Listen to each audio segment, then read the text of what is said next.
ಪಾಠಶಾಲಾ ಪಾಠಶಾಲಾ ಪಾಠಶಾಲಾ Pathshala.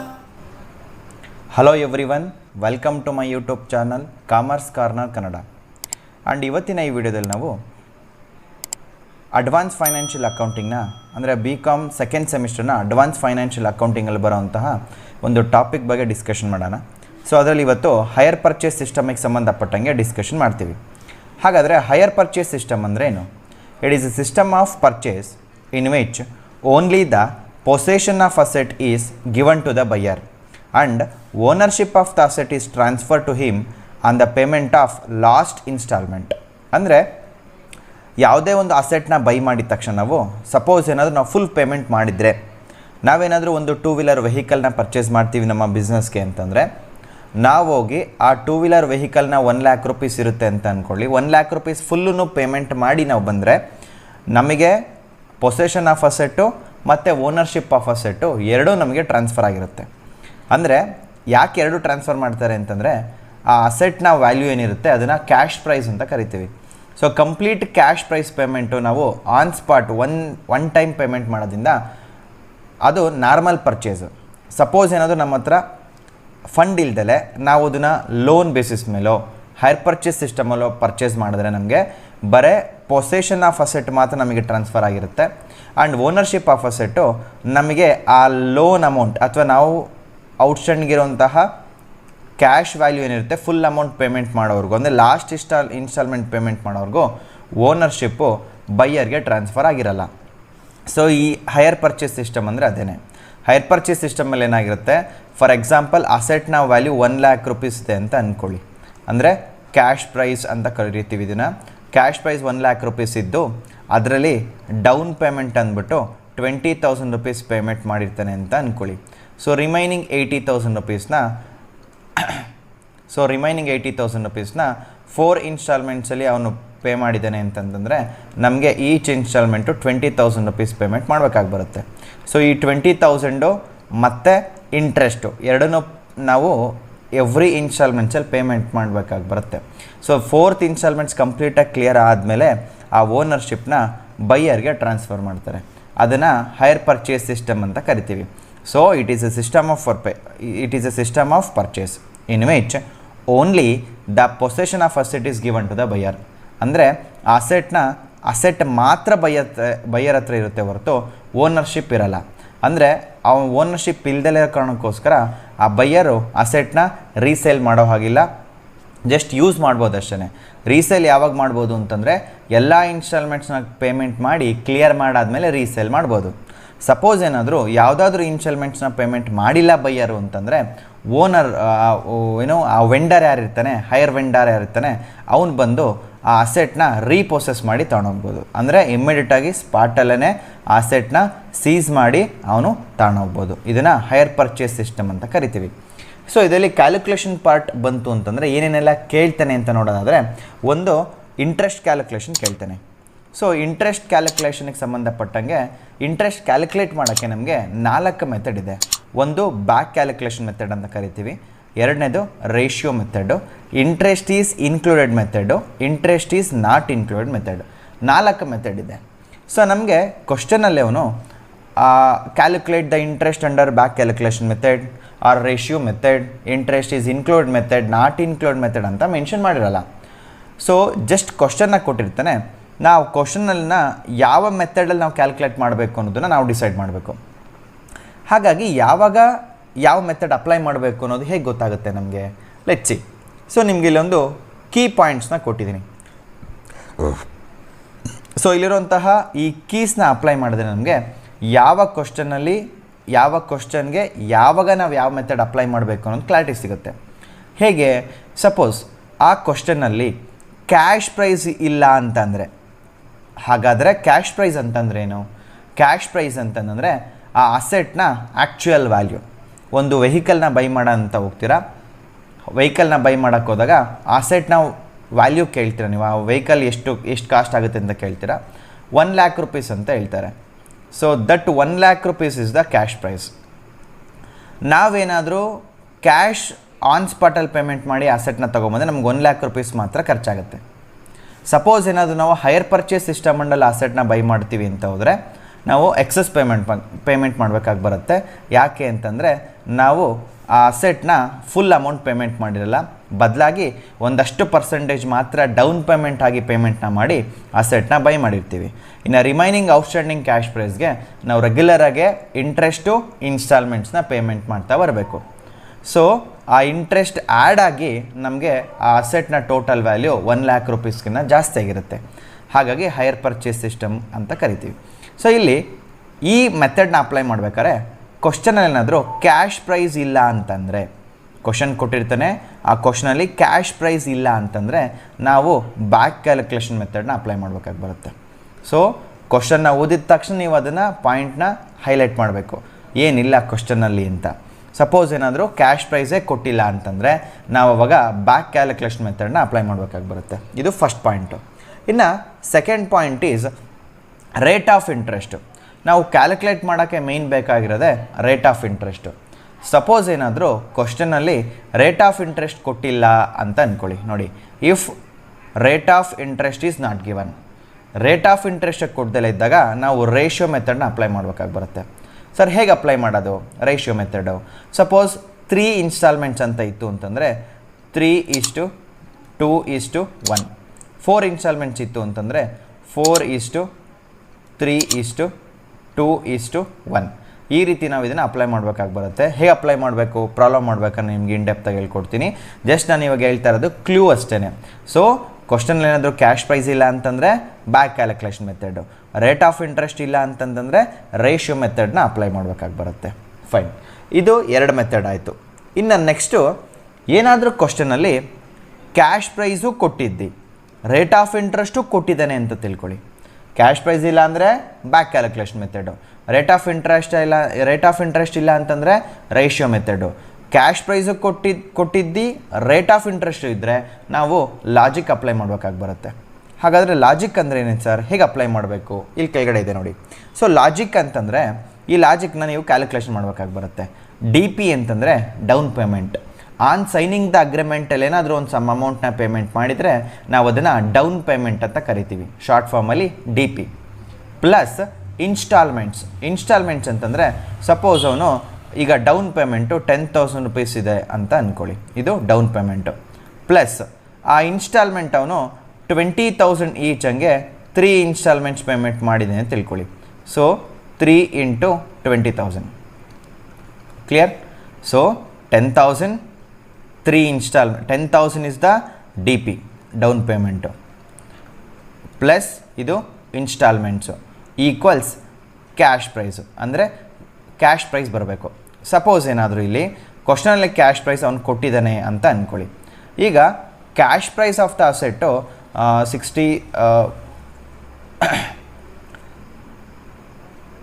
70,000 rupees cash price ಇದೆ ಅಂತ ಅಂದ್ಕೊಳ್ಳಿ. ಕ್ವಶನಲ್ಲಿ ಕೊಟ್ಟಿರ್ತಾನೆ ಕ್ಯಾಶ್ ಪ್ರೈಸು. ಇದೆಲ್ಲ ಏನು ನಾವು ಪೇಮೆಂಟ್ ಮಾಡಿರೋದು, ಇದು ಕ್ಯಾಶ್ ಪ್ರೈಸು. ಈಗ ಡೌನ್ ಪೇಮೆಂಟ್ ಎಷ್ಟು ಪೇಮೆಂಟ್ ಮಾಡಿದ್ದೀವಿ? 10,000. 20,000 ಈಚ್ ಹಂಗೆ 3 ಇನ್ಸ್ಟಾಲ್ಮೆಂಟ್ಸ್ ಪೇಮೆಂಟ್ ಮಾಡಿದ್ದೀವಿ.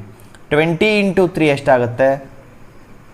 60 ಆಗುತ್ತೆ. ಅಂದರೆ 60,000 ರುಪೀಸ್ ನಾವು ಪೇಮೆಂಟ್ ಮಾಡಿದ್ದೀವಿ. Down payment 10,000. ಟೋಟಲ್ ಎಷ್ಟು ಪೇಮೆಂಟ್ ಮಾಡ್ದಂಗೆ ಆಯಿತು? 70,000. ಕ್ಯಾಶ್ ಪ್ರೈಸು 70,000 ಇದೆ ಕ್ವಶನಲ್ಲಿ ಅಂತ ತಿಳ್ಕೊಳ್ಳಿ. ಇದು ಲಾಜಿಕ್ಕು. ಅಂದರೆ down payment plus instalments is equal to cash price. Suppose ಏನಾದರೂ ಕೊಟ್ಟಿರೋ ಕ್ವಶನಲ್ಲಿ ನಾವು ಪೇಮೆಂಟ್ ಮಾಡಿರೋದು ಕ್ಯಾಶ್ ಪ್ರೈಸು ಎರಡು ಈಕ್ವಲ್ ಆಗಿದ್ದರೆ interest is not include method. ಏನಕ್ಕೆ ಸರ್, ಹೇಗದು ಅಂತಂದರೆ 70,000 ರುಪೀಸೇ ಅಸೆಟ್ನ ವ್ಯಾಲ್ಯೂ, ನಾವು ಪೇಮೆಂಟ್ ಮಾಡಿರೋದು 70,000. ಅಂದಮೇಲೆ ನಾವು ಪೇಮೆಂಟ್ ಮಾಡಿರೋಂತಹ 20,000 ರುಪೀಸ್ ಅಥವಾ ಇನ್ಸ್ಟಾಲ್ಮೆಂಟ್ಸ್ ಏನು ಕೊಟ್ಟಿದ್ದಾನೆ ಅದರಲ್ಲಿ ಇಂಟ್ರೆಸ್ಟು ಇನ್ಕ್ಲೂಡ್ ಆಗಿಲ್ಲ ಅನ್ನೋದು ಲಾಜಿಕ್ಕು. ಅರ್ಥ ಆಯ್ತಾ? ಸೊ ನಾವು ಈ ಫಾರ್ಮುಲಾ ಥರ ನೆನಪಲ್ಲಿ ಇಟ್ಕೊಂಡು ಅದನ್ನು ಅಪ್ಲೈ ಮಾಡಿ. ಏನಂತ? Down payment plus instalments equals cash price. Cash price ಕ್ವಶನಲ್ಲಿ ಕೊಟ್ಟಿರ್ತಾನೆ, ಅಪ್ಲೈ ಮಾಡಿ. ಡೌನ್ ಪೇಮೆಂಟ್ ಇದ್ದರೆ ಒಂದೊಂದು ಪ್ರಾಬ್ಲಮ್ ಇರಲ್ಲ, ಇಲ್ಲ ಅಂದರೆ ತಲೆ ಕೆಡಿಸ್ಕೊಳ್ಳೋ ನೆಸೆಸಿಟಿ ಇಲ್ಲ, 0. ಪ್ಲಸ್ ಇನ್ಸ್ಟಾಲ್ಮೆಂಟ್ಸ್ 3 ಇನ್ಸ್ಟಾಲ್ಮೆಂಟ್ಸ್ ಇಂಟು 20,000 ನಾನು ಎಕ್ಸಾಂಪಲ್ ಕೊಟ್ಟಿರೋದು. ಕ್ವಶನಲ್ಲಿ ಏನಿರುತ್ತೋ ಅದನ್ನು ಅಪ್ಲೈ ಮಾಡಿ. ಎರಡನ್ನೂ ಪ್ಲಸ್ ಮಾಡಿದಾಗ ಕ್ಯಾಶ್ ಪ್ರೈಸ್ಗೆ ಕಂಪ್ಯಾರಿಸನ್ ಮಾಡಿ. ಸಪೋಸ್ ಏನಾದರೂ ಕ್ಯಾಶ್ ಪ್ರೈಸ್ಗಿನ್ನ ಇದು ಜಾಸ್ತಿ ಬಂತು ಅಂತಂದರೆ ಅದು ಇಂಟ್ರೆಸ್ಟ್ ಈಸ್ ಇನ್ಕ್ಲೂಡ್ ಮೆಥಡು. ಇಲ್ಲಿ ಈಕ್ವಲ್ ಆಗಿದೆ, ಹಾಗಾಗಿ 70,000 ಈಕ್ವಲ್ ಆಗಿದೆ. So interest is not included method. Again I'll repeat it once again. If down payment plus installments is equal to cash price, then we have to apply interest is not included method. Clear? Fine. ಇನ್ನು last method ಹೇಗೆ apply ಮಾಡೋದು? Same ಅದೇನೆ. Suppose ಏನಾದರೂ if down payment plus instalment is not equal to cash price, down payment and instalment is not equal to cash price. Same example ಕೊಡ್ತೀನಿ. ಸಪೋಸ್ ನಮ್ಮ logic ಏನು, down payment plus instalment equals cash price. Down payment 10,000 rupees ಇದೆ ಅಂತ ಅಂದ್ಕೊಳ್ಳೋಣ, plus instalments 3 instalments payment ಮಾಡಿದರೆ each 22,000 ಅಂತ ಅಂದ್ಕೊಳ್ಳೋಣ. ಕ್ಲಿಯರ್? ಈಕ್ವಲ್ಸ್ ಎಕ್ಸಾಂಪಲ್ ಪ್ರಕಾರ ಕ್ಯಾಶ್ ಪ್ರೈಸ್ ಎಷ್ಟಿದೆ, 70,000 rupees ಇದೆ. Clear? So 10,000 rupees is the down payment, 22,000 rupees is the each installments and number of installment is 3. So ಹೇಗೆ ಎಷ್ಟಾಗುತ್ತೆ ನೋಡೋಣ. So 10,000 plus 22,000 into 3 means 66,000 equals 70,000. So ಇಲ್ಲಿ ಎಷ್ಟಾಗುತ್ತೆ total, 76,000 is not equal to 70,000. Means down payment plus instalment is not equal to cash price. ಅದರ ಅರ್ಥ ಏನು ಕೊಡುತ್ತೆ, ನಾವು ಪೇಮೆಂಟ್ ಮಾಡಿರೋಂತಹ ಇನ್ಸ್ಟಾಲ್ಮೆಂಟ್ಸಲ್ಲಿ ಇಂಟ್ರೆಸ್ಟು ಇನ್ಕ್ಲೂಡ್ ಆಗಿದೆ. ಸೊ ಆವಾಗ ನಾವು ಇಂಟ್ರೆಸ್ಟ್ ಈಸ್ ಇನ್ಕ್ಲೂಡೆಡ್ ಮೆಥಡ್ನ ಅಪ್ಲೈ ಮಾಡಬೇಕು. So this is the logic. So ಅಷ್ಟನ್ನು ಮತ್ತೆ ಇನ್ನೊಮ್ಮೆ ರಿಪೀಟ್ ಮಾಡ್ತೀನಿ, ನೀಟಾಗೆ ನೆನಪಲ್ಲಿ ಇಟ್ಕೊಳ್ಳಿ. ಸೊ ಇಲ್ಲಿ ಫಸ್ಟ್ ಆಫ್ ಆಲ್ ಯಾವ ಮೆಥಡ್ ಅಪ್ಲೈ ಮಾಡಬೇಕು ಅನ್ನೋದಕ್ಕೆ ಟೋಟಲ್ 4 ಮೆಥಡ್ ಇದೆ. Cash price, back calculation method, ratio method, interest is included method, not included method. Cash price ಕೊಟ್ಟಿಲ್ಲ ಅಂತಂದರೆ back calculation method, rate of interest ಕೊಟ್ಟಿಲ್ಲ ಅಂತಂದರೆ ರೇಷಿಯೋ ಮೆಥಡ್. ಕ್ಯಾಶ್ ಪ್ರೈಸು ಮತ್ತು rate of interest ಎರಡೂ ಕೊಟ್ಟಿದ್ರೆ apply the logic ಏನು, down payment plus instalments. Down payment plus instalment, if down payment plus instalments is equal to cash price, we have to consider it as interest is not included method. Suppose ಏನಾದರೂ if down payment plus instalments is not equal to the cash price, then we have to apply as interest is included method. Clear? Okay fine. So ಈಗ ಈ ವಿಡಿಯೋದಲ್ಲಿ ನಿಮಗೆ back calculation method ಒಂದು ಹೇಗೆ calculate ಮಾಡೋದು ಹೇಳ್ಕೊಡ್ತೀನಿ. ಇನ್ನು ರಿಮೈನಿಂಗ್ 3 ಮೆಥಡು ನೆಕ್ಸ್ಟ್ ವಿಡಿಯೋಲಿ ನಾವು ಕಂಟಿನ್ಯೂ ಮಾಡೋಣ. ಓಕೆ. ಸೊ ಇಲ್ಲೊಂದು ಎಕ್ಸಾಂಪಲ್ ಇದೆ, ಎಕ್ಸಾಂಪಲ್ ಪ್ರಾಬ್ಲಮ್ ಅಂತಲೇ ಅಂದ್ಕೊಳ್ಳಿ. Ramakrishna limited purchased a machinery on 1/4/2019 on hire purchase system. The payments are made as follows. ಏನೇನೆಲ್ಲ ಪೇಮೆಂಟ್ ಮಾಡಿದ್ದಾರೆ let's see. First down payment 10,000 rupees payment ಮಾಡಿದ್ದಾನೆ. Down payment 10,000. Next at the end of first year 12,000, at the end of second year 7,000, at the end of third year 4,400 rupees payment ಮಾಡಿದ್ದಾನೆ. And then rate of interest is 10% ಅಂತ ಹೇಳ್ತಾನೆ. Calculate the cash price of the machinery. ಒಮ್ಮೊಮ್ಮೆ cash ಪ್ರೈಸ್ನೇ calculate ಮಾಡಿ ಅಂತ ಹೇಳ್ತೇನೆ, ಅಥವಾ ಹೇಳಿಲ್ಲ ಅಂದರೆ ನಾವು ಲಾಜಿಕ್ ಅಪ್ಲೈ ಮಾಡ್ಬೋದು. ಏನಂತ, if in the question paper cash price is not given, we have to use back calculation method. ನೋಡೋಣ ಹೇಗೆಲ್ಲ ಕ್ಯಾಲ್ಕುಲೇಷನ್ ಮಾಡೋದು.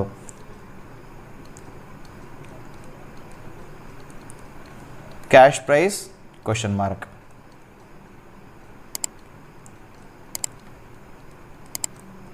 ರೇಟ್ ಆಫ್ ಇಂಟ್ರೆಸ್ಟ್ ಈಸ್ ಎಷ್ಟು, 10%. ಕ್ಲಿಯರ್? ಸೊ ನಮಗೆ ಈ ಕ್ವಶನಲ್ಲಿ ಕ್ಯಾಶ್ ಪ್ರೈಸ್ ಕೊಟ್ಟಿಲ್ಲ, ಹಾಗಾಗಿ ಯಾವ method, back calculation method. Back calculation method. Fine. Back calculation ಮೆಥಡಲ್ಲಿ ಈ ರೇಟ್ ಆಫ್ ಇಂಟ್ರೆಸ್ಟ್ನ ಹೇಗೆ ಟ್ರೀಟ್ ಮಾಡಬೇಕು ಅಂತ ಹೇಳ್ತೀನಿ. ಸಪೋಸ್ ಇಲ್ಲೇನಾದರೂ ಇಲ್ಲಿ 10% ಇದೆ. ಸೊ 10/110 ಪ್ರೊಸೀಜರ್ ಅಂತ ಕರಿತೀವಿ. ಯಾಕೆ ಸರ್ 10/110? ಇಲ್ಲಿ ನಾವು ಇಂಟ್ರೆಸ್ಟ್ನ ಪೇಮೆಂಟ್ ಮಾಡೋದು ಕ್ಯಾಶ್ ವ್ಯಾಲ್ಯೂ ಮೇಲೆ, ಅಂದರೆ ನಾವು ಎಷ್ಟು ಸಾಲ ಮಾಡಿದ್ದೀವೋ ಅದ್ರ ಮೇಲೆ ತಾನೇ ಇಂಟ್ರೆಸ್ಟ್ ಪೇಮೆಂಟ್. ಜನರಲಾಗಿ ಥಿಂಕ್ ಮಾಡಿ, ಇಂಟ್ರೆಸ್ಟ್ ಕ್ಯಾಲ್ಕುಲೇಟ್ ಮಾಡೋದು ಯಾವುದ್ರ ಮೇಲೆ, ನಾನು ಎಷ್ಟು ಸಾಲ ಮಾಡಿರ್ತಾನೆ, ಎಷ್ಟು ಲೋನ್ ತಗೊಂಡಿರ್ತಾನೋ ಅದ್ರ ಮೇಲೆ ನಾನು ಇಂಟ್ರೆಸ್ಟ್ ಪೇ ಮಾಡ್ತೀನಿ. ನಮಗೆ ಇಲ್ಲಿ ಎಷ್ಟು ಲೋನ್ ತಗೊಂಡಿದ್ದೀವಿ ಅನ್ನೋದೇ ಗೊತ್ತಿಲ್ಲ. ಹಾಗಾಗಿ ಯಾವಾಗ ಅನ್ನೋನ್ ಥಿಂಗ್ ಇರುತ್ತೆ ಅದ್ರ ಮೇಲೆ ಕ್ಯಾಲ್ಕುಲೇಟ್ ಮಾಡ್ಬೇಕಾದ್ರೆ 10/110 ಪ್ರೊಸೀಜರ್ ಅಂತ ಕರಿತೀವಿ ಇದನ್ನು. 10/110 ಅಂತಂದರೆ ಸಪೋಸ್ ಏನಾದರೂ 5% ಇದ್ದರೆ 5/105, 20% ಇದ್ದರೆ 20/120, 15% ಇದ್ದರೆ 15/115, ಈ ಥರ ನಾವು ಕ್ಯಾಲ್ಕುಲೇಟ್ ಮಾಡ್ತಾ ಹೋಗಬೇಕು. ಇದರಲ್ಲಿ 10% ಇದೆ, ಸೊ 10/110. ಈ 10/110 ಪ್ರೊಸೀಜರು ಬರೀ ಬ್ಯಾಕ್ ಕ್ಯಾಲ್ಕುಲೇಷನ್ ಮೆಥಡಲ್ಲಿ ಮಾತ್ರ. ಎಲ್ಲ ಮೆಥಡಲ್ಲೂ ಇದನ್ನು ಅಪ್ಲೈ ಮಾಡ್ಬೋದು. ಮತ್ತೆ ರಿಪೀಟ್ ಮಾಡ್ತೀನಿ, ಬ್ಯಾಕ್ ಕ್ಯಾಲ್ಕುಲೇಷನ್ ಮೆಥಡಲ್ಲಿ ಮಾತ್ರ 10/110 ಪ್ರೊಸೀಜರ್. ನಮಗೆ ಇಲ್ಲಿ 10% ಅಂತ ಕೊಟ್ಟಿರೋದಕ್ಕೆ 10/110 ಅಂತ ಬರೆದಿದ್ದೀವಿ. ಆಮೇಲೆ ಬ್ಯಾಕ್ ಕ್ಯಾಲ್ಕುಲೇಷನ್ ಅಂತ ಇದೆ. ಬ್ಯಾಕ್ ಕ್ಯಾಲ್ಕುಲೇಷನ್ ಅಂತಂದರೆ ಇಲ್ಲಿ ಎಷ್ಟು ನಂಬರ್ ಆಫ್ ಇನ್ಸ್ಟಾಲ್ಮೆಂಟ್ಸ್ ಇದೆಯೋ ನೋಡಿ, 1 2 3 ಇನ್ಸ್ಟಾಲ್ಮೆಂಟ್ಸ್ ಇದೆ. ಕ್ಲಿಯರ್? ಅಂದರೆ first year, second year, third year. ನಾವು ಬ್ಯಾಕ್ ಕ್ಯಾಲ್ಕುಲೇಷನ್ ಮೆಥಡಲ್ಲಿ ಈಗ ಹೋಗಬೇಕು. 3 2 1 4 ಇದ್ದರೆ 4 3 2 1 ಇದೇನೇ ಬ್ಯಾಕ್ ಕ್ಯಾಲ್ಕುಲೇಷನ್ ಮೆಥಡು. ಸೊ ಈಗ ನಾವು ಉಲ್ಟಾ ಹೋಗೋಣ. ಅಂದರೆ ಇನ್ಸ್ಟಾಲ್ಮೆಂಟ್ಸಲ್ಲಿ ಬಂದ್ವಿ ಈಗ. ಸೊ ಇನ್ಸ್ಟಾಲ್ಮೆಂಟ್ಸ್ ಏನಂತ ಇದೆ, ಈಗ ಫಸ್ಟು ಟೋಟಲ್ ನಂಬರ್ ಆಫ್ ಇನ್ಸ್ಟಾಲ್ಮೆಂಟ್ಸು 3 ಇದೆ. ಅಂದರೆ ಥರ್ಡ್ ಇನ್ಸ್ಟಾಲ್ಮೆಂಟಿಂದ ನಾವೀಗ ಕ್ಯಾಲ್ಕುಲೇಷನ್ ಸ್ಟಾರ್ಟ್ ಮಾಡ್ತೀವಿ. ಥರ್ಡ್ ಇನ್ಸ್ಟಾಲ್ಮೆಂಟ್ಸ್ ಎಷ್ಟು ಪೇಮೆಂಟ್ ಮಾಡಿದ್ದಾನೆ? 4400 ರುಪೀಸ್ ಪೇಮೆಂಟ್ ಮಾಡಿದ್ದಾನೆ. ಈಗ ಇಂಟ್ರೆಸ್ಟ್ ಕ್ಯಾಲ್ಕುಲೇಷನ್ ಮಾಡ್ಬೇಕು. ಹೇಗೆ? 4400 ರುಪೀಸಲ್ಲಿ ಇಂಟು 10/110. ಸೊ 10/110 ಪ್ರೊಸೀಜರ್ ಮಾತ್ರ ಯಾವುದೇ ಕಾರಣಕ್ಕೂ ಮರಿಬಾರ್ದು, ಅದೇ ಇಂಪಾರ್ಟೆಂಟು. ಓಕೆ, 4400 ರುಪೀಸ್ ಆತ ಪೇಮೆಂಟ್ ಮಾಡಿದ್ದಾನೆ ಲಾಸ್ಟ್ ಇನ್ಸ್ಟಾಲ್ಮೆಂಟು. ಅದರಲ್ಲಿ ನಾವು ಕ್ಯಾಲ್ಕುಲೇಷನ್ ಮಾಡ್ಬೇಕಾದ್ರೆ ಇಂಟು 10/110 ಪ್ರೊಸೀಜರ್ ಮಾಡಿದ್ರೆ 400 ರುಪೀಸ್ ಇಂಟ್ರೆಸ್ಟ್ ಬರುತ್ತೆ. ಸೊ 400 ರುಪೀಸ್ ಇಂಟ್ರೆಸ್ಟ್ ಆಯಿತು. ಈಗ ಔಟ್ಸ್ಟ್ಯಾಂಡಿಂಗ್ ಕ್ಯಾಶ್ ವ್ಯಾಲ್ಯೂ ನೋಡೋಣ. ಔಟ್ಸ್ಟ್ಯಾಂಡಿಂಗ್ ಕ್ಯಾಶ್ ವ್ಯಾಲ್ಯೂ ಅಂತಂದರೆ ಆ ಪೇಮೆಂಟ್ ಮಾಡಬೇಕಾದ್ರೆ ಇರೋವಂತಹ ಔಟ್ಸ್ಟ್ಯಾಂಡಿಂಗ್ ಕ್ಯಾಶ್ ವ್ಯಾಲ್ಯೂ. ಅವ್ನು ಪೇಮೆಂಟ್ ಮಾಡಿರೋದು 4400. ಅದರಲ್ಲಿ 400 ರುಪೀಸ್ ಏನಾಯಿತು? ಇಂಟ್ರೆಸ್ಟ್ ಹೋಯಿತು. ಹಾಗಾದರೆ ಕ್ಯಾಶ್ ವ್ಯಾಲ್ಯೂ ಎಷ್ಟು? 4000 ರುಪೀಸ್. ಕ್ಲಿಯರ್? ಇದು third year. Next second year calculation ಮಾಡ್ಬೇಕಾದ್ರೆ ಈ 4000 ರುಪೀಸ್ನ ಫಸ್ಟ್ ಬರ್ಕೊಬೇಕು. 4000 ಪ್ಲಸ್, ಸೊ ಇಲ್ಲಿ ನೋಡಿ ಸೆಕೆಂಡ್ ಇನ್ಸ್ಟಾಲ್ಮೆಂಟ್ಸ್ ಪೇಮೆಂಟ್ ಮಾಡಿರೋದು ಎಷ್ಟು? ಅವನು 7000. ಸೊ 4000 ಪ್ಲಸ್ 7000 ಎಷ್ಟಾಗುತ್ತೆ? 11000 ರುಪೀಸ್ ಆಗುತ್ತೆ. Clear?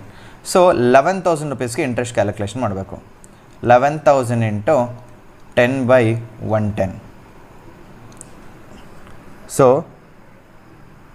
11000 into 10/110. So 1000 rupees interest ಬರುತ್ತೆ.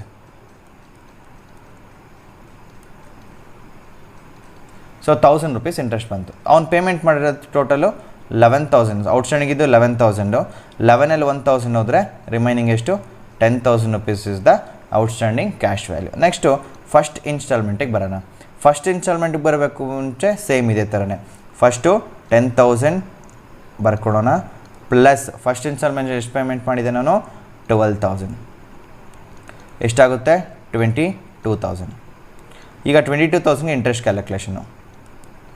22,000 ಇಂಟು 10/110. ಸೊ 2000 ರುಪೀಸ್ ಇಂಟ್ರೆಸ್ಟ್ ಬರುತ್ತೆ. 22,000ಅಲ್ಲಿ 2000 ರುಪೀಸ್ ಇಂಟ್ರೆಸ್ಟ್ ಹೋದರೆ ರಿಮೈನಿಂಗ್ ಎಷ್ಟು? 20,000. ಈ ಥರ ಫಸ್ಟ್ ನಾವು ಕ್ಯಾಲ್ಕುಲೇಷನ್ ಮಾಡಬೇಕು. ಏನಿದು ಅಂತ ಹೇಳ್ತೀನಿ ನೋಡಿ. ಈ ಕಾಲಮು ಇನ್ಸ್ಟಾಲ್ಮೆಂಟ್ಸ್ ಕಾಲಮ್ ಅಂತ ಕರಿತೀವಿ. ಇದು ಇನ್ಸ್ಟಾಲ್ಮೆಂಟ್ ಮನಿ, ಅಂದರೆ ಅವ್ನು ಪೇಮೆಂಟ್ ಮಾಡಿರೋ ಅಂಥದ್ದು. ಇದು ಇಂಟ್ರೆಸ್ಟ್ ಕ್ಯಾಲ್ಕುಲೇಷನ್ನು. ಇದು ಔಟ್ಸ್ಟ್ಯಾಂಡಿಂಗ್ ಕ್ಯಾಶ್ ವ್ಯಾಲ್ಯೂ. ಏನಿದು? ಏನಕ್ಕೆ ಈ ಥರ ಮಾಡಬೇಕು? ರಿಪೀಟ್ ಮಾಡ್ತೀನಿ ನೋಡಿ. ಅಲ್ಲ, first cash price find out ಮಾಡೋಣ. So cash price find out ಮಾಡಬೇಕು ಅಂತಂದರೆ ತುಂಬ ಸಿಂಪಲ್ಲು. ಫಸ್ಟ್ ಇನ್ಸ್ಟಾಲ್ಮೆಂಟ್ ಕಾಲಮಲ್ಲಿರೋ ಆ ರೋಲಿರುವಂತಹ ಟೋಟಲ್ ಅಮೌಂಟ್ನ ಬರ್ಕೊಬೇಕು ಫಸ್ಟು. ಇಲ್ಲೊಂದು ಫಾರ್ಮುಲಾ ಇದೆ ನೋಡಿ. ಈಗ 20,000 ಇದೆ ಪ್ಲಸ್ ಈ ಕ್ವಶನಲ್ಲಿ ಡೌನ್ ಪೇಮೆಂಟ್ ಎಷ್ಟು ಕೊಟ್ಟಿದ್ದಾನೆ ನೋಡೋಣ. ಡೌನ್ ಪೇಮೆಂಟ್ ಬಂದು 10,000. So 20,000 plus 10,000 equals cash price is 30,000. ಹೇಗೆ ಬಂತು? ಸೊ ಇಲ್ಲಿ ಬರೀತೀನಿ ನೋಡಿ. Cash price equals 20,000 plus D P. ಈ ಪ್ರೊಸೀಜರ್ ಹಾಕ್ತೀವಿ. ಡಿ ಪಿ ಅಂದರೆ ಡೌನ್ ಪೇಮೆಂಟ್, 20,000 ಅಂದರೆ ಅವನು ತಗೊಂಡಿರುವಂತಹ ಲೋನ್ ಅಮೌಂಟು. ಸರ್ ಯಾಕೆ ಈ ಥರ ಮಾಡಬೇಕು, ಏನಿದ್ರು ಲಾಜಿಕ್ಕು ಅಂತಂದರೆ ನೋಡಿ, ಇಲ್ಲಿ ಏನೇನು ಕ್ಯಾಲ್ಕುಲೇಟ್ ಮಾಡಿದ್ವಿ ಅಂತ ಹೇಳ್ತೀವಿ. ಈಗ ಥರ್ಡ್ ಇಯರ್ ನಾವು ಪೇಮೆಂಟ್ ಮಾಡಿರೋದು 4,400 ರುಪೀಸು. ಅದರಲ್ಲಿ ಇಂಟ್ರೆಸ್ಟು 400. ಹಾಗಾದರೆ ಪ್ರಿನ್ಸಿಪಲ್ ಅಮೌಂಟ್ ಅಂದ್ಬಿಟ್ಟು ಅವ್ನು ಎಷ್ಟು ಪೇಮೆಂಟ್ ಮಾಡಿರ್ತಾನೆ, ಪ್ರಿನ್ಸಿಪಲ್ ಅಂದರೆ ಅಸಲು, ಔಟ್ಸ್ಟ್ಯಾಂಡಿಂಗ್ ಕ್ಯಾಶ್ ವ್ಯಾಲ್ಯೂ ಅಂತಂದ್ರೂ ಅದೇ, ಪ್ರಿನ್ಸಿಪಲ್ ಅಂತಂದ್ರೂ ಅದೇ. So 4000 rupees principal amount payment ಮಾಡಿದ್ದಾನೆ ಅಂದರೆ ಅರ್ಥ ಥರ್ಡ್ ಇಯರ್ ಅವನು ಲೋನ್ ಪೇಮೆಂಟ್ ಇನ್ಸ್ಟಾಲ್ಮೆಂಟ್ ಪೇಮೆಂಟ್ ಮಾಡೋಕ್ಕೆ ಅಂತ ಹೋದಾಗ ಔಟ್ಸ್ಟ್ಯಾಂಡಿಂಗ್ ಲೋನು 4000 rupees ಇತ್ತು. ಸೊ ಸೆಕೆಂಡ್ ಇಯರಿಗೆ ಬಂದಾಗ ಆ 4000 ಪೇ ಮಾಡಿರೋದು ಪೆಂಡಿಂಗ್ ಮೀನ್ಸ್ ಔಟ್ಸ್ಟ್ಯಾಂಡಿಂಗ್ ಇದ್ದಿದ್ದು ಮತ್ತು 7000 ಸೆಕೆಂಡ್ ಇನ್ಸ್ಟಾಲ್ಮೆಂಟ್ ಪೇಮೆಂಟ್ ಮಾಡಿರೋದು, ಟೋಟಲ್ಲು 11,000 rupeesಗೆ ಇಂಟ್ರೆಸ್ಟ್ ಪೇಮೆಂಟ್ ಮಾಡಿರ್ತಾನೆ. ಸೊ 4000 ಸೆಕೆಂಡ್ ಇನ್ಸ್ಟಾಲ್ಮೆಂಟ್ ಕಟ್ಟಾದಮೇಲೆ ಇದ್ದಿದ್ದು outstanding loan amount, 7000 second installment payment ಮಾಡಿರೋ ಅಮೌಂಟು, ಟೋಟಲ್ 11,000 rupeesಗೆ ಇಂಟ್ರೆಸ್ಟ್ ಪೇಮೆಂಟ್ ಮಾಡಿರ್ತಾನೆ. ಎಷ್ಟು 1,000 rupees ಬರುತ್ತೆ. ಸೊ 11,000 1,000 ಹೋದರೆ 10,000 rupees. ಅದರ ಅರ್ಥ ಸೆಕೆಂಡ್ ಇಯರ್ ಇನ್ಸ್ಟಾಲ್ಮೆಂಟ್ ಪೇಮೆಂಟ್ ಮಾಡೋಕ್ಕೆ ಅಂತ ಹೋದಾಗ ಅವನಿಗೆ ಲೋನು 10,000 rupees ಬ್ಯಾಲೆನ್ಸ್ ಇತ್ತು. ಸೊ ಅದನ್ನು ಫಸ್ಟ್ ಇಯರಿಗೆ ಪ್ಲೇಸ್ ಮಾಡ್ಕೊಳ್ಳೋಣ. ಫಸ್ಟ್ ಇಯರ್ ಇದು 10,000 ಫಸ್ಟ್ ಇಯರ್ ಇನ್ಸ್ಟಾಲ್ಮೆಂಟ್ ಪೇಮೆಂಟ್ ಮಾಡಾದಮೇಲೆ ಉಳಿದಿರೋ ಲೋನ್ ಬ್ಯಾಲೆನ್ಸು ಅಥವಾ ಔಟ್ಸ್ಟ್ಯಾಂಡಿಂಗ್ ಕ್ಯಾಶ್ ವ್ಯಾಲ್ಯೂ. ಈ 12,000 ಫಸ್ಟ್ ಇನ್ಸ್ಟಾಲ್ಮೆಂಟ್ ಪೇಮೆಂಟ್ ಮಾಡಿದ್ದು, ಟೋಟಲು ಫಸ್ಟ್ ಇಯರು 22,000 rupeesಗೆ ಇಂಟ್ರೆಸ್ಟ್ ಪೇಮೆಂಟ್ ಮಾಡಿರ್ತಾನೆ. 22,000ಗೆ 10% ಅಂದರೆ 10/110 ಅಂದರೆ 2,000 rupees ಬರುತ್ತೆ. ಸೊ ಎಷ್ಟಾಯ್ತು ಅಲ್ಲಿಗೆ 20,000. ಈ 20,000 ಏನು ಫಸ್ಟ್ ಇನ್ಸ್ಟಾಲ್ಮೆಂಟ್ ಪೇಮೆಂಟ್ ಮಾಡೋಕ್ಕೆ ಅಂತ ಹೋದಾಗ ಔಟ್ಸ್ಟ್ಯಾಂಡಿಂಗ್ ಲೋನ್ ಅಮೌಂಟ್ ಇದ್ದಿದ್ದು. Outstanding loan amount first year 20,000 ಇತ್ತು ಅಂತಂದರೆ ಅರ್ಥ ಅವ್ನು ಲೋನ್ ತಗೊಂಡಿದ್ದೆ 20,000. 20,000 rupees loan amount, down payment 10,000, total 30,000 is the cash price. So cash price is 30,000. Clear? ಇದನ್ನು ಬ್ಯಾಕ್ ಕ್ಯಾಲ್ಕುಲೇಷನ್ ಮೆಥಡ್ ಅಂತ ಕರಿತೀವಿ. ನೀವು ಬೇಕಾದ್ರೆ ಲಾಜಿಕ್ ನೀಟಾಗೆ ಫಸ್ಟ್ ಸೆಕೆಂಡ್ ಥರ್ಡ್ ಅಂತಲೇ ಹೋಗ್ಬಿಟ್ಟು ಬೇಕಾದ್ರೆ ಚೆಕ್ ಮಾಡಿ. ಫಸ್ಟ್ ಇನ್ಸ್ಟಾಲ್ಮೆಂಟ್ ಅವ್ನು ಲೋನ್ ಎಷ್ಟು ತಗೊಂಡಿದ್ದ 20,000. 20,000ಗೆ 10% ಅಂದರೆ ಎಷ್ಟು ಬರುತ್ತೆ 2,000 rupees ಬರುತ್ತೆ ಇಂಟ್ರೆಸ್ಟು. ನೋಡಿ ಬೇಕಾದ್ರೆ 20,000 ಇಂಟು 10% ಎಷ್ಟು ಬರುತ್ತೆ 2,000 rupees. ಸೊ ಫಸ್ಟ್ ಇಯರ್ ಅವನು 2,000 ಇಂಟ್ರೆಸ್ಟ್ ಪೇಮೆಂಟ್ ಮಾಡಿರ್ತಾನೆ. ಸೆಕೆಂಡ್ ಇಯರ್ ಪೇಮೆಂಟ್ ಮಾಡೋಕ್ಕೆ ಅಂತ ಹೋದಾಗ ಅವ್ನು ಲೋನ್ ಅಮೌಂಟ್ ಎಷ್ಟಿತ್ತು 10,000 rupees ಇತ್ತು. 10,000 rupees ಇಂಟು 10% ಅಂದರೆ ಎಷ್ಟು ಬರುತ್ತೆ 1,000 rupees ಬರುತ್ತೆ. ನೋಡಿ ಇದು ಸೆಕೆಂಡ್ ಇಯರ್ನ ಇಂಟ್ರೆಸ್ಟು. ಇನ್ನು ಥರ್ಡ್ ಇಯರಲ್ಲಿ ಅವ್ನು ಲೋನ್ ಪೇಮೆಂಟ್ ಮಾಡೋಕ್ಕೆ ಅಂತ ಹೋದಾಗ ಎಷ್ಟು ಬ್ಯಾಲೆನ್ಸ್ ಇತ್ತು 4,000 rupees ಇತ್ತು. ಸೊ 4,000 rupeesಗೆ 10% ಅಂದರೆ ಎಷ್ಟು ಬರುತ್ತೆ 400 rupees ಬರುತ್ತೆ. Clear? So first year interest is 2,000, second year 1,000, third year 4,000. So total cash price calculation ಈ ಥರ. ಸೊ ಇದು back calculation method. Clear? So ಇನ್ನೂ ಏನಾದರೂ ಇದ್ರ ಬಗ್ಗೆ ಡೌಟ್ ಇತ್ತು ಅಂತಂದರೆ ಕಮೆಂಟ್ ಮಾಡಿ, ಅದಕ್ಕೆ ರಿಪ್ಲೈ ಮಾಡಿ, ನಿಮ್ಗೆ ಏನೇ ಡೌಟ್ಸ್ಗಳಿದ್ರು ಕ್ಲಾರಿಫೈ ಮಾಡ್ತೀನಿ. ಇನ್ನು ನೆಕ್ಸ್ಟ್ ವೀಡಿಯೋದಲ್ಲಿ ನಾವು ಇಂಟ್ರೆಸ್ಟ್ ರೇಟ್ ಆಫ್ ಇಂಟ್ರೆಸ್ಟ್ ಕೊಡದಲ್ಲೇ ಇದ್ದಾಗ ರೇಷಿಯೋ ಮೆಥಡ್ ಹೇಗೆ ಅಪ್ಲೈ ಮಾಡೋದು, ಮತ್ತು interest is not include method ಹೇಗೆ, ಇಂಟ್ರೆಸ್ಟ್ ಈಸ್ ಇನ್ಕ್ಲೂಡ್ ಮೆಥಡ್ ಹೇಗೆ ಅಂತ ಸೊ ನೆಕ್ಸ್ಟ್ ಕ್ಲಾಸಲ್ಲಿ ಕಲಿಯೋಣ. Okay, so thank you. Will continue bye tomorrow. Thank you.